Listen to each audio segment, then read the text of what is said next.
All this loss of youth is not only your loss, it is a loss for the future of the global community. The Ashraf victims of 2013 and before that we commemorate today are not only the human beings who lost their lives at the hands of merciless killers and who deserve to be remembered and remembered again. Their death also symbolizes the failure of the international community to take responsibility for untying the knot that keeps the survivors imprisoned as we speak. Al-Maliki has said to step down, but he has not yet stepped out. Al-Abadi has vowed to step up, but he has not yet stepped to the plate in a way that could bring Iraq the minimum necessary cooperation, consensus and stability that is needed to help reverse the downward spiral of violence that is destroying the fabric of its society and the future of its youth. I stand here before you as the former head of UNAMI at the time of the start of the effort to find dignity and practicality and above all respect for elementary human rights in exploring options for the future to the residents of Ashraf. The essence was and is providing effective guarantees in a cautious, step-by-step and balanced approach that I saw at the time as the only way to serve justice.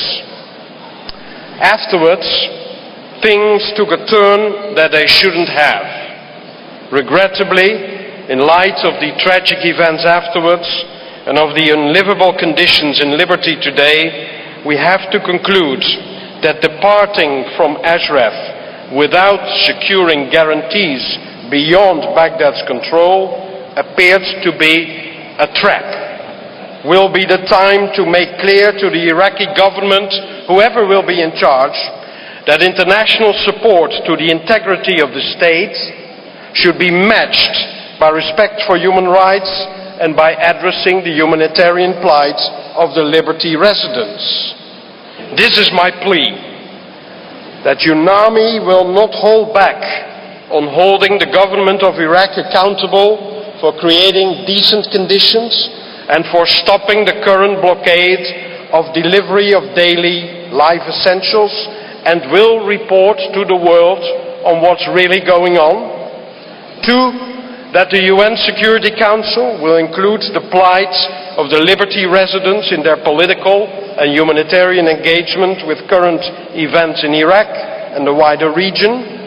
3, that UNHCR will treat the Liberty people as refugees in need of finding a safe home, and 4, that the US, EU and like-minded countries will promote and support a high-level mediation and facilitation group in order to break the deadlock that is keeping the Liberty residents hostage. Enough of violence and bloodshed. Enough of politics ignoring people. Let not peace and democracy be the promise that excludes the citizens of the cradle of civilization. Let not the lives lost in Ashraf and Liberty be forgotten. Let these lives lost be harbingers of freedom to be gained for all those that stayed and continue to stay behind. Thank you.